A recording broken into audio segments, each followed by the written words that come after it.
আমার জ্ঞান বুঝ হওয়ার পর থেকে আমি বিএনপি করি।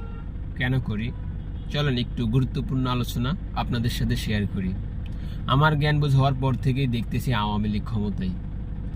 আওয়ামী লীগ দিনের ভোট রাতে করছে, বিচার বিভাগ হত্যা করছে, মানুষের ভোটার অধিকার কায়রা নিছে, মানুষের কথা বলার অধিকার কায়রা নিছে, জোর করে ক্ষমতায় আসছে।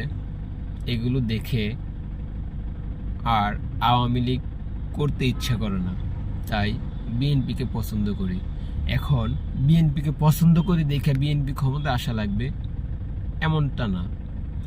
বিএনপি যদি মানুষের পছন্দের দল হয়, বিএনপিকে যদি মানুষ ভালোবাসে, বিএনপিকে যদি মানুষ ভোট দেয়, তাহলে বিএনপি ক্ষমতায় আসবে। আওয়ামী লীগের মতো আচরণ করে, আওয়ামী লীগের মতো আচার ব্যবহার করে ক্ষমতায় আসার আমাদের দরকার নেই।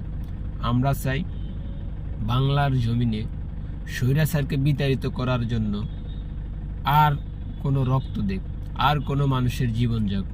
আমরা চাই না যে বাংলাদেশে আর একটি স্বৈরাচারের জন্ম নেক। মানুষ যাকে পছন্দ করবে সে ক্ষমতায় আসুক, এতে আমাদের কোনো দুঃখ নেই।